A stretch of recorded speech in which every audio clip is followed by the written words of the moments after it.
There's a guy in Ohio who makes $340,000 a year and feels poorer than he did at 60,000. I know because he told me himself, sitting in his car outside a Whole Foods, embarrassed to say it out loud. And there's a woman 2 states over running a laundromat her father started worth more on paper than most doctors who still drives a 2009 Corolla and packs her own lunch. Same country, same tax code, same 24 hours in a day. So what actually separates them isn't the income. It's not the degree, the zip code, or the family they were born into. It's what they refuse to do. Rich people aren't smarter than you. They're just allergic to a very specific list of habits that everyone else treats as normal.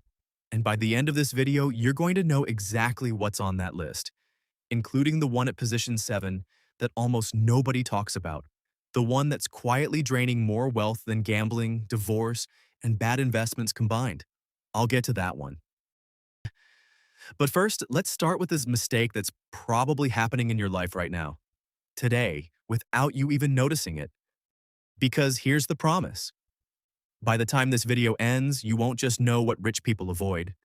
You'll know which of these 10 things you're doing right now, this week, maybe this hour. And once you see it, you can't unsee it.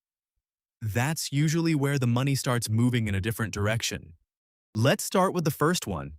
And it's the most disguised of all of them. Financing a lifestyle instead of building one. Rich people almost never buy things that make them look rich. They buy things that make them richer. And they let the looking rich part happen by accident years later, almost as a side effect. Broke people buy, and I mean broke regardless of income because plenty of six-figure earners are broke, do it backwards. They buy the car first and hope the income catches up. There's a study out of the National Bureau of Economic Research that tracked lottery winners, and it found something almost cruel.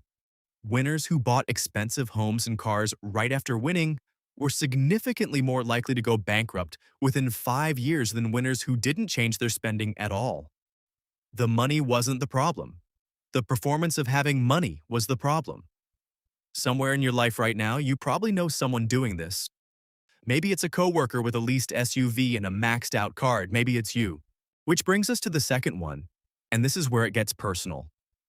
Rich people stay away from what I call invisible subscriptions to other people's opinions of them.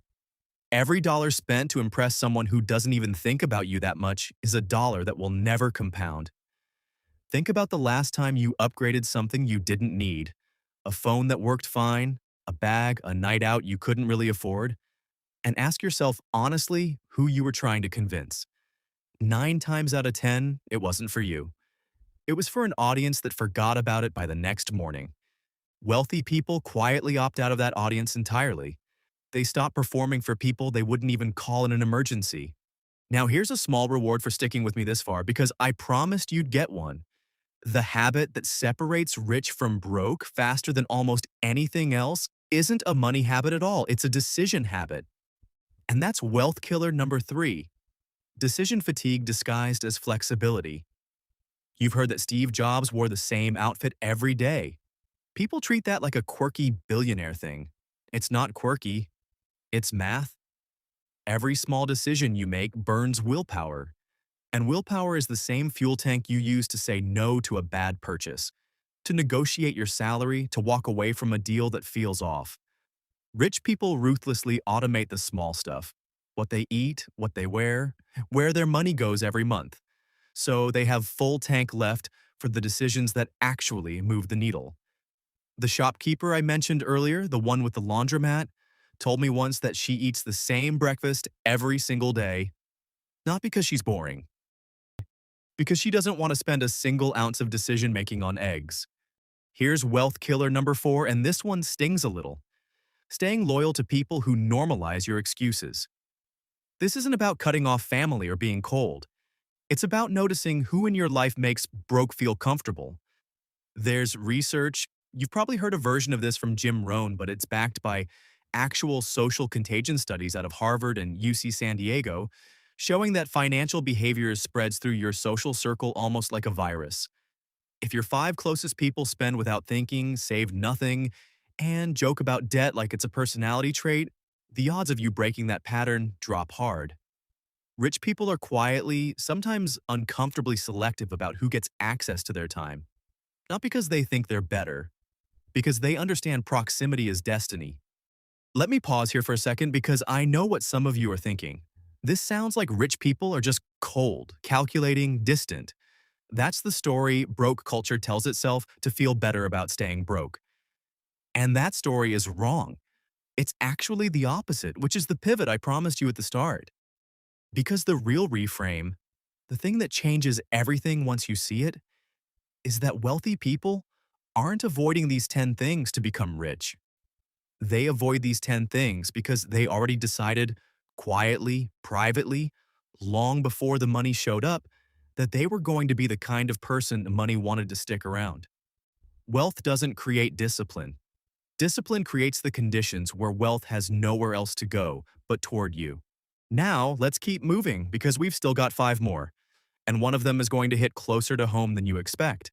Wealth killer number 5, treating debt as a personality instead of a tool. Broke people talk about debt like it's an identity. I've always been bad with money. Debt runs in my family. Rich people use debt the way a surgeon uses a scalpel, precisely for one purpose, and never emotionally. A mortgage on an appreciating property is a tool. A car loan on a depreciating asset with 22% interest is a trap dressed up as convenience. The difference isn't the debt itself. It's whether the debt is working for you while you sleep or whether you're working to feed it. Number 6, and this is a quiet one, outsourcing their thinking to marketing instead of math. Every ad you've ever seen was built by people whose entire job is making you feel like you need something you didn't need 5 minutes ago. Rich people developed an almost cynical immunity to this. They ask one boring question before every purchase. Does this asset generate income, save time, or compound value? If the answer is no 3 times, the wallet stays closed no matter how good the ad made them feel for 11 seconds. That 11-second feeling is the entire business model of modern advertising, and once you see it, you start noticing it everywhere. In your feed, in the mall, in the limited time only banner that's been limited time for the last 3 years. Number 7, and this is the one I told you about at the beginning, the one almost nobody talks about. It's not overspending, it's not debt, it's silence. Specifically, staying silent about money with the people closest to you. Most people would rather tell a stranger their weight, their diagnosis, even their salary before they'd tell their spouse the real number in their savings account. Financial silence inside a marriage is one of the strongest predictors of divorce in the country, stronger than infidelity in several studies, including data referenced in Ramit Sethi's work on money and relationships. Rich families do the opposite, almost uncomfortably so. They talk about net worth at the dinner table the way other families talk about the weather. Not to brag. Because unspoken numbers become unspoken shame. And shame is the single most expensive emotion a household can carry because it makes people hide instead of plan. Let that one sit for a second. Because if you felt a small flinch reading that, if there's a number in your life right now that you've never said out loud to the person closest to you, that flinch is worth more than anything else in this video. That's the moment. Write it in the comments if you're brave enough. Just the feeling, not the number. You'd be shocked how many people are carrying the exact same silence. Number 8. Confusing motion with progress. Busy is not the same as building. There's a specific kind of person. You probably know one.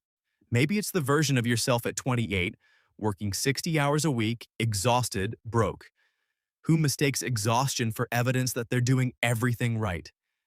Rich people ask a different question entirely. Not, how hard am I working, but how much of this work is still paying me next year? A 28-year-old engineer I talked to once told me he worked 80-hour weeks for 4 years, chasing a promotion that gave him a 6% raise. In that same 4 years, a friend of his spent 10 hours a week building a small consulting side business, and it eventually replaced his full salary. Same hours in a week. Wildly different direction. Number 9. Letting fear make financial decisions instead of information.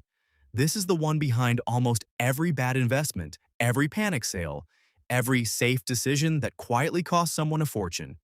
Behavioral economist Daniel Kahneman spent decades proving something rich people seem to know instinctively, that humans feel the pain of losing money roughly twice as intensely as the pleasure of gaining the same amount.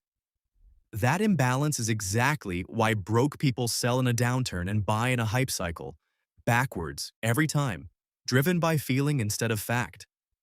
Wealthy people build actual rules before emotion shows up, because they know that by the time fear arrives, it's already too late to think clearly. And number 10, the last one, the one that quietly undoes everything else on this list if you let it. Comparing your chapter 1 to someone else's chapter 20. This is the wealth killer hiding inside every scroll through social media, every group chat, every high school reunion. You see someone's highlight reel and measure it against your behind the scenes, and the math will never work in your favor, because it was never designed to.